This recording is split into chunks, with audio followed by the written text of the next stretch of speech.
Psychiatrist Dr. Joshua Weiner joins us now to explore how travel impacts us and some practical ways to manage it for better mental clarity and energy.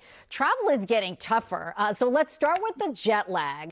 How does this impact our health, and what are some strategies to deal with it? So there's this mismatch. Your body thinks it's one time zone. You've just traveled somewhere else. Maybe you're several time zones away. Your body doesn't know what to do. You start to feel off. Eastbound travel is much harder on people and causes much more jet lag than westbound travel. And that's because it's a lot easier to stay up late, stay up a few hours later, than it is to force yourself to go to bed hours earlier than usual. So one thing you definitely want to do if you're traveling eastbound is you want to take some melatonin, low dose, anywhere from a half a milligram, really no more than 3 milligrams at the bedtime in your new location. That's going to help adjust your body to this new time zone as quickly as possible. And if you're traveling westbound, you want to find things like maybe a little bit of caffeine or taking a little 15, 20-minute power nap to make it a little bit easier to stay up later. So what impact does the low humidity and altitude in airplane cabins have on dehydration and fatigue? You certainly feel it in the air.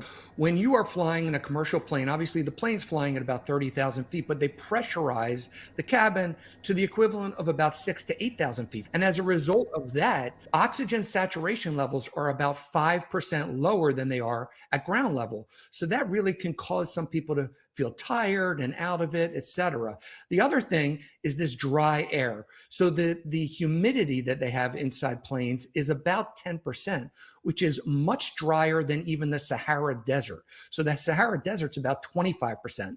The DC metro area on average has about 60% humidity. So you are really at risk of quick dehydration when you're in these environments. So you absolutely want to make sure you're well hydrated before and during the flights. What about digestive issues? It's not fun to talk about, but it's a real problem, and it's an issue that's fairly common when people travel. You're stuck on a plane, you're not moving around a lot. As I said, maybe you're getting dehydrated, your oxygen saturation is lower, so you don't have as much blood flow going to your gastrointestinal tract and helping with digestion. So these are real issues that a lot of people have problems with.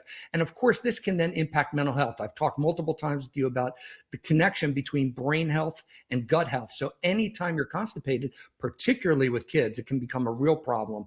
So you want to make sure, again, you're moving around on that plane, you go for walks every once in a while up and down the aisle, and you hydrate. All right, what about anxiety? I mean, some people really have trouble flying. What advice do you have for people who suddenly become anxious or it becomes excessive? For some people, it's a little bit more mild. They just are a little nervous with the takeoff or the landing.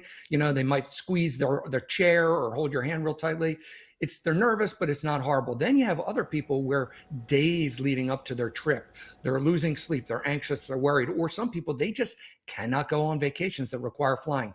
Obviously, that's a different level of anxiety. If you're anywhere close to that level, you definitely should talk to your doctor, because there are medications, short-term medications that last a few hours. They're in and out of your system. They help reduce the anxiety and help you be able to enjoy the travel. So these are going to be things like propranolol, which is a beta blocker, or benzodiazepines, things like Ativan, Valium, or Klonopin.